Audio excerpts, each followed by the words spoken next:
교독하겠습니다. 요한계시록 4장 1절에서부터 11절입니다. 성경 말씀 요한계시록 4장 1절에서부터 11절. 하나님의 말씀을 교독하겠고요. 11절 같이 읽겠습니다. 여러분 혹시 성경책 들고 다니시는 게 어른들이 너무 무거우면 큐티책 들고 오시면 되겠고요. 나는 핸드폰으로 보는 것도 편하다 그래도 핸드폰으로 보셔도 되겠습니다.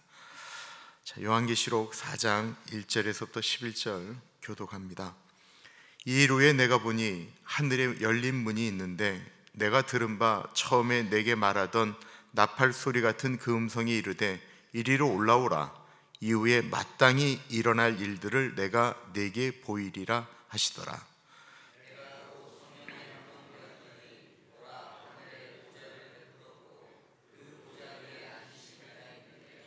앉으신 이의 모양이 벽옥과 홍보석 같고 또 무지개가 있어 보좌에 둘렸는데 그 모양이 녹보석 같더라.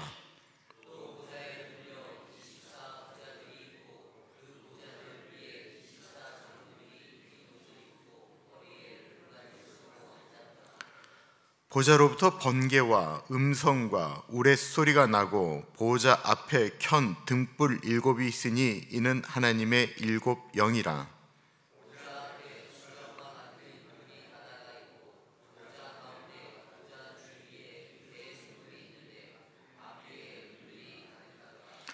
그 첫째 생물은 사자 같고 그 둘째 생물은 송아지 같고 그 셋째 생물은 얼굴이 사람 같고 그 넷째 생물은 날아가는 독수리 같은데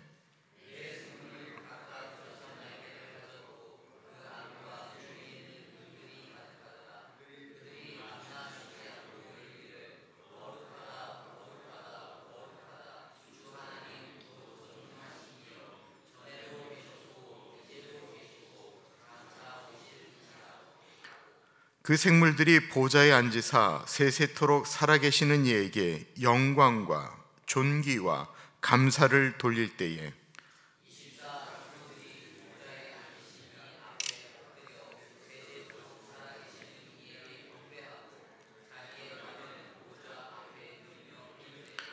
우리 주 하나님이여 영광과 존귀와 권능을 받으시는 것이 합당하오니 주께서 만물을 지으신지라 만물이 주의 뜻대로 있었고 또 지으심을 받았나이다 하더라. 우리는 이 세상에 발을 디디고 살고 있습니다. 이 세상에서 일어나는 일들은 우리를 기쁘게 하기도 하고 답답하게 만들기도 합니다. 사도 요한이 7 교회를 보고는 여러 가지 생각과 기쁘기도 하고 근심하기도 하고 눈물 흘리기도 하고 절망하기도 하였습니다. 교회들을 바라보니까 더 마음이 어려웠습니다. 더군다나 그럴 수밖에 없는 상황을 사도 요한은 이해했습니다. 본인이 에베소 교회를 섬기다가 수많은 자기가 사랑했던 사람들이 사자에게 잡혀먹는 것을 보았습니다. 수많은 자기에 있는 사람들이 너무나도 핍박이 고통스러워서 예수님을 떠나가는 것도 보았습니다. 너무나도 많은 사람들이 사도 요한에게 와서 여기서는 도저히 저희가 살 수 없겠습니다. 좀 더 안전한 데로 가겠습니다. 그리고 정을 주고 성찬과 애찬을 같이 나누었던 사람들이 떠나가는 것도 보았습니다. 얼마나 마음이 어려웠을까요? 이 땅 가운데 소망함이 있는가? 점점 더 악이 더 강화되는 것처럼 느껴집니다. 악이 선한 것들을 넘어가는 것처럼 느껴집니다. 로마는 점점 더 강력해지고 좀 괜찮은 왕이 나왔다 싶었더니만 더 무서운 왕이 로마 황제로 등극하는 것을 보았습니다. 하나님은 도대체 무엇하고 계시는가? 이런 생각이 안 들겠습니까? 우리가 멀쩡하게 이렇게 편안하게 신앙생활하면서 우리가 기도하는데 기도가 안 들어지는 것만 같아도 도대체 하나님 어디 계시냐라고 땡깡을 쓰는 와중인데 수많은 예수 믿는 사람들이 그렇게 핍박을 당하고 죽고 고통을 당하고 교회들은 피폐되어져 가는 와중에 사도 요한은 하나님께 하나님 도대체 뭐하고 계십니까? 라고 생각하지 않았겠습니까? 그때 사도 요한에게 요한계시록 1장에 열렸던 그 은혜가 다시 한번 열리는 것을 경험하게 됩니다. 1절 보십시오. 이 일 후에 내가 보니 하늘에 열린 문이 있는데 내가 들은 바 처음에 내가 말하던 나팔 소리 같은 그 음성이 이르되 이리로 올라오라. 이후에 마땅히 일어날 일들을 내가 내게 보이리라 하시더라. 이 1절에 대한 해석에 따라서 신학이 사실은 많이 달라집니다. 근데 오늘은 그렇게까지 얘기를 하면 이제 너무 복잡해질 것 같고요.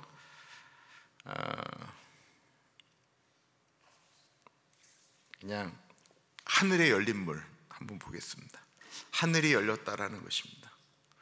언제 하늘이 열렸을까요? 성경에 하늘이 열렸다라고 하는 표현이 나오는 것들을 좀 찾아봅니다. 예수님께서 마태복음 3장에 세례를 받으실 때 이는 내 사랑하는 자요 내 기뻐하는 자다라고 하는 표현이 나오죠. 그때 하늘이 열렸다라는 표현이 나옵니다. 마태복음 3장입니다. 이때에 예수께서 갈릴리로부터 요단강에 이르러 요한에게 세례를 받으러 하시니 요한이 말려 이르되 내가 당신에게서 세례를 받아야 할 터인데 당신이 내게로 오시나이까? 예수께서 대답하여 이르시되 이제 허락하라. 우리가 이와 같이 하여 모든 의를 이루는 것이 합당하니라 하시니 이에 요한이 허락하는지라. 예수께서 세례를 받으시고 곧 물에서 올라오실새 하늘이 열리고 하나님의 성령이 비둘기같이 내려 자기 위에 임하심을 보시더니 하늘로부터 소리가 있어 말씀하시되 이는 내 사랑하는 아들이요 내 기뻐하는 자라 하시니라.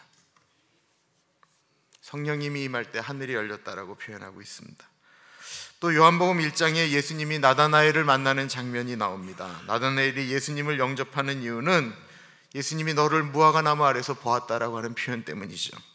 그때 이 나다나엘이 예수님께 무릎을 꿇습니다. 그때 예수님이 하시는 말씀입니다. 요한복음 1장입니다. 예수께서 나다나엘이 자기에게 오는 것을 보시니라. 그 속에 간사한 것이 없도다. 나다나엘이 이르되 어떻게 나를 아시나이까? 예수께서 대답하여 이르시되 빌림이 너를 부르기 전에 내가 무화과 나무 아래에 있을 때에 보았다. 나다나엘이 대답하되 랍비여 당신은 하나님의 아들이시요 당신은 이스라엘의 임금이로소이다. 예수께서 대답하여 이르시되 내가 너를 무화과 나무 아래에서 보았다 함으로 믿느냐? 이보다 더 큰 일을 보리라. 또 이르시되 진실로 진실로 너희에게 이르노니 하늘이 열리고 하나님의 사자들이 인자 위에 오르락 내리락 하는 것을 보리라 하시니라. 우리에게는 하늘의 문이 열렸을까요? 닫혔을까요?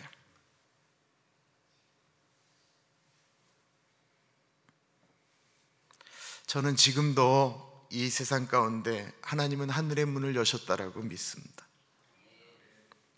그리고 우리는 하늘의 문을 여는 사람입니다. 마태복음 16장은 이렇게 표현하고 있습니다.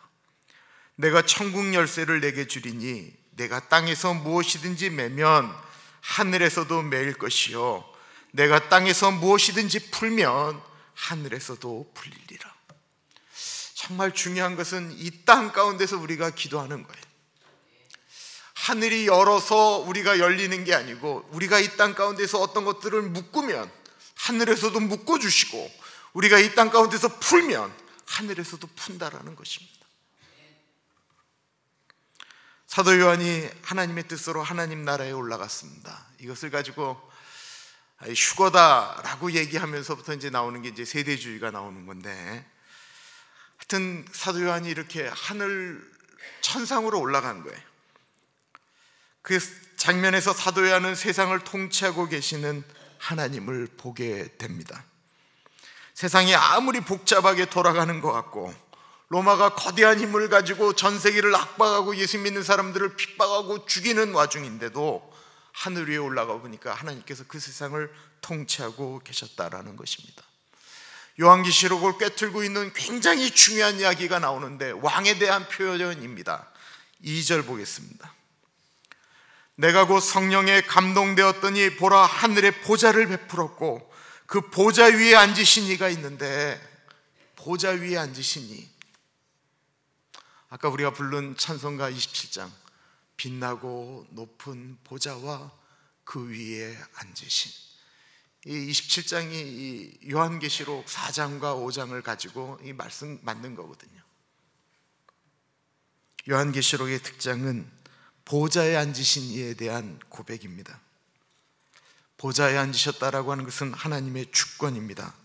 하나님의 통치하심입니다. 우리가 다 아는 모든 일들이 그 빛나고 높은 보좌에 앉으신 하나님에게 영광을 돌리기 위함입니다. 오늘 우리 야드세일 합니다. 마틴 초등학교를 돕는 일입니다.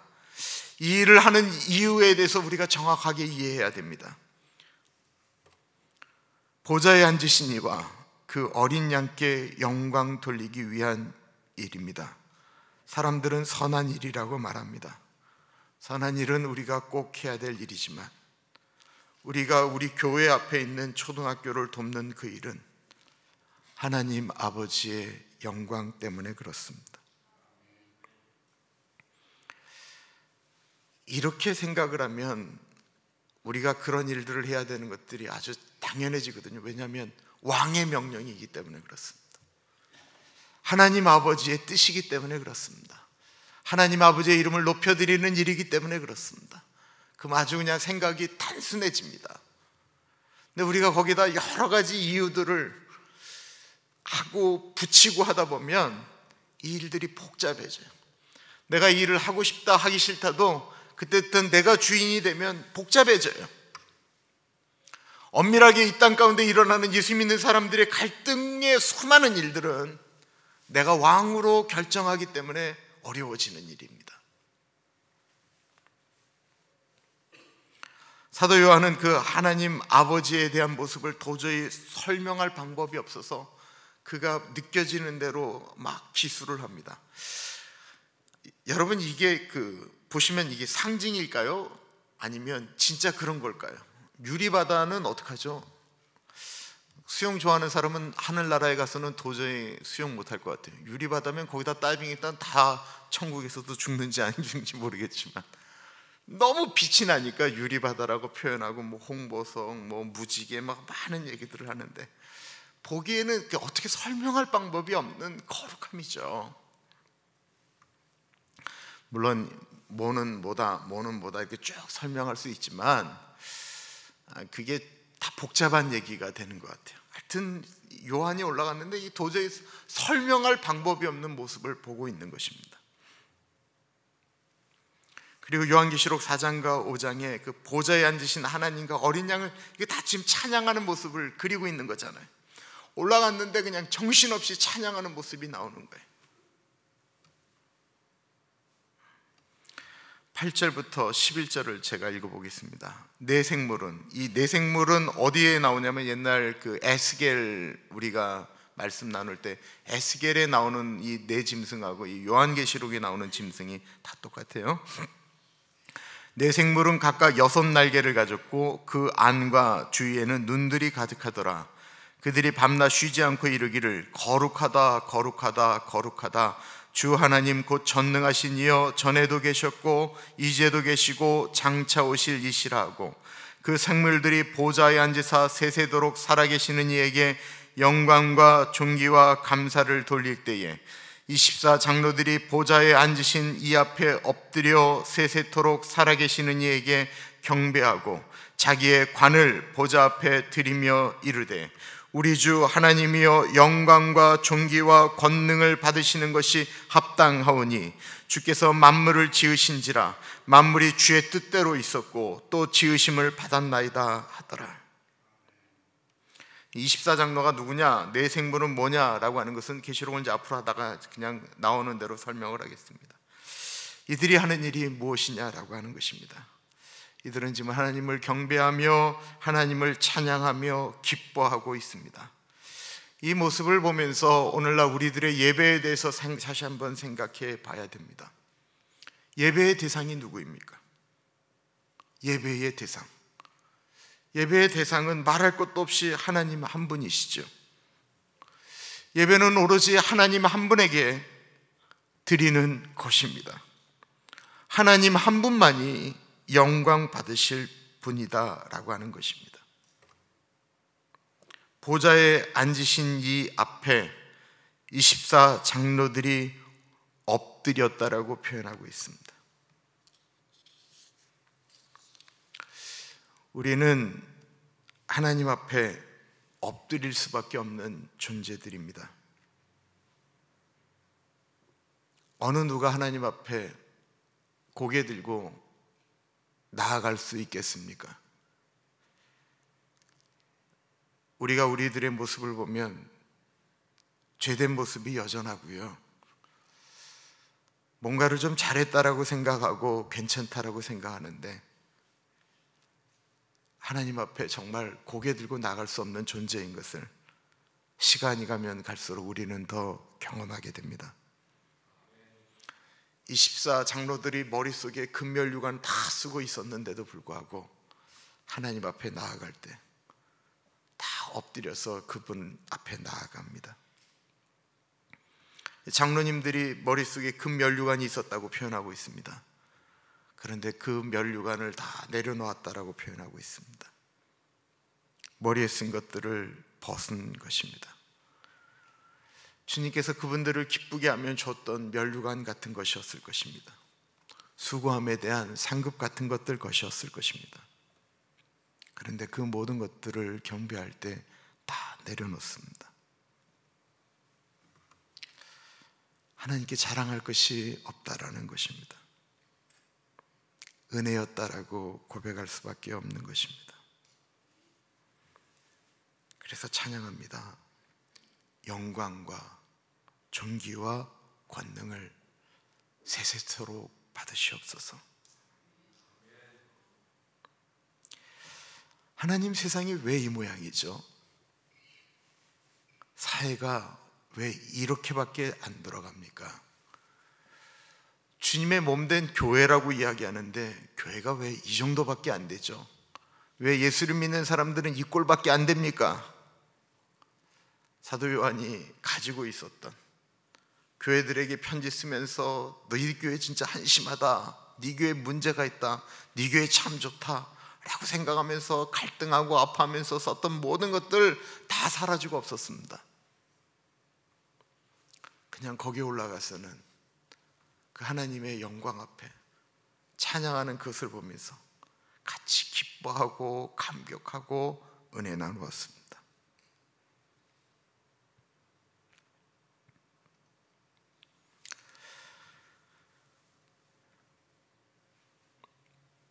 예배에는 감격과 은혜가 있어야 되지만 감격과 은혜 앞에 있어야 될 모습이 하나 있다고 한다면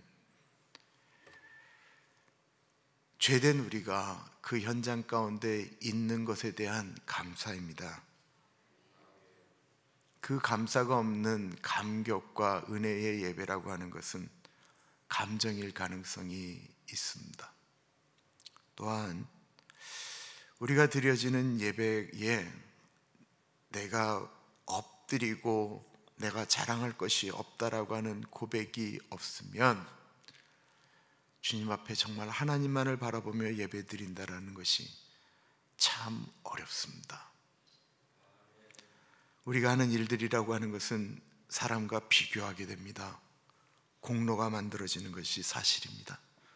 그게 하나님을 안 바라보면 그것이 드드러지게 나타날 수밖에 없습니다. 하나님을 바라보면 아무 의미가 없어집니다.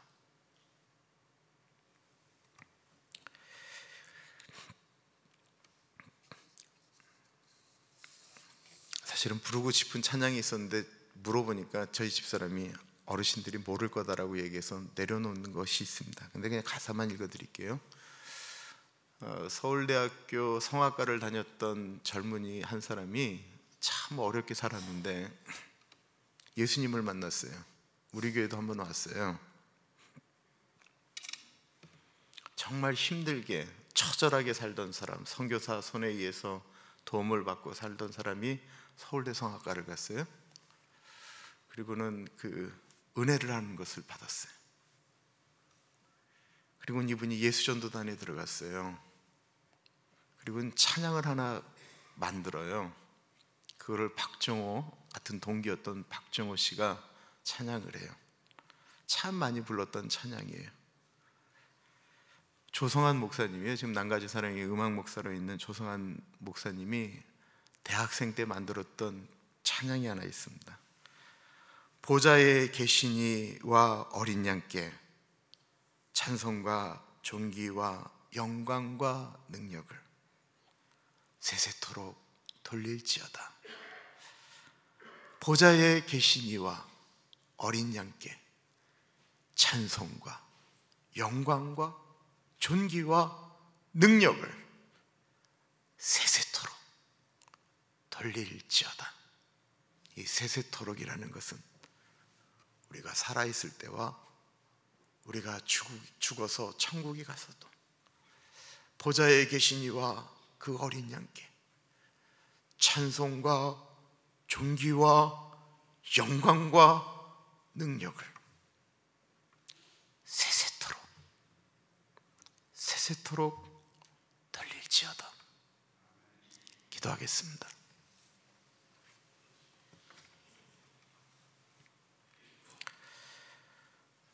참으로 존귀하신 하나님 아버지, 이날이 우리의 인생 가운데 기대하며 이 땅을 살아갑니다.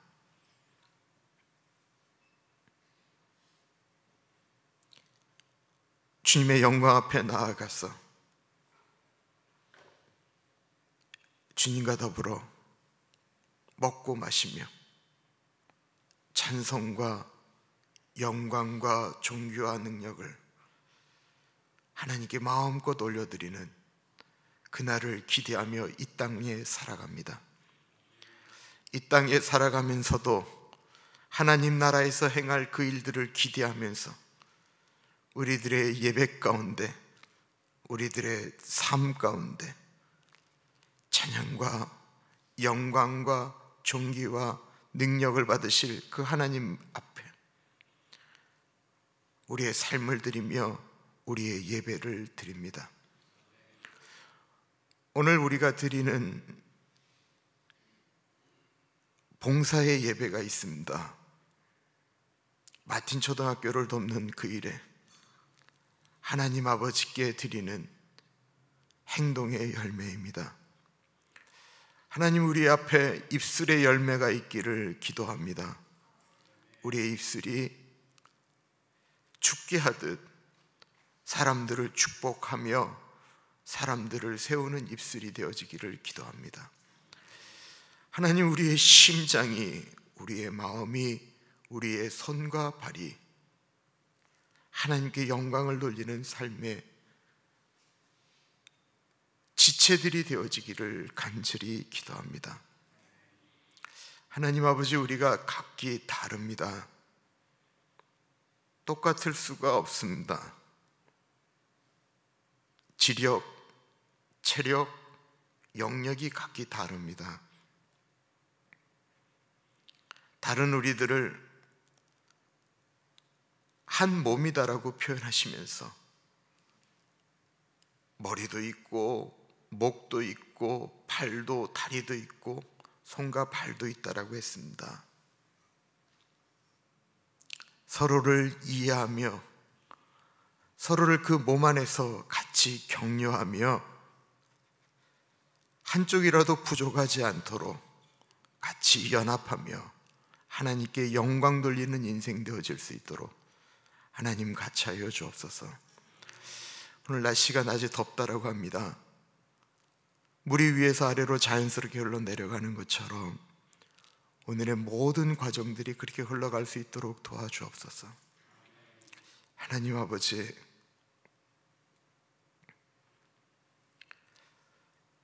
하나님께 올렸던 기도가 내 생각대로 안 되어진다라고 해서 그것이 이루어지지 않는 것이 아니라 하나님은 그것을 받으셨고 하나님의 방법으로 역사하신다라는 사실을 믿고 하나님 아버지, 기도에 낭망하지 않도록 주님 인도하여 주시기를 기도합니다.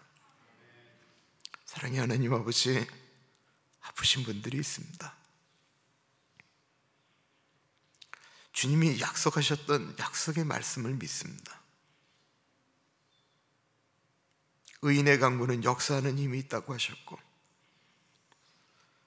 오직 여호와를 앙망하는 자에는 새 힘을 얻는다고 하셨습니다. 독수리 날개치며 올라감 같다고 하셨습니다. 걸어가도 달려가도 곤비하거나 피곤치 않다라고 말씀하셨습니다. 여호와를 경외하는 자에게는 의로운 해가 떠올라서 치료하는 광선을 바라리니 저가 외양간에서 나온 송아지처럼 뛴다고 하셨습니다. 귀하신 예수님, 예수의 보혈로 우리 사랑하는 지체들을 주의 보혈로 덮습니다. 회복시켜 주옵소서.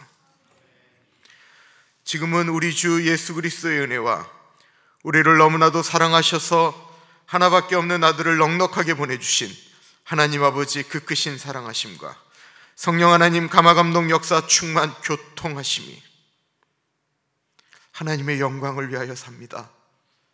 하나님, 우리가 그런 마음으로 예배드립니다.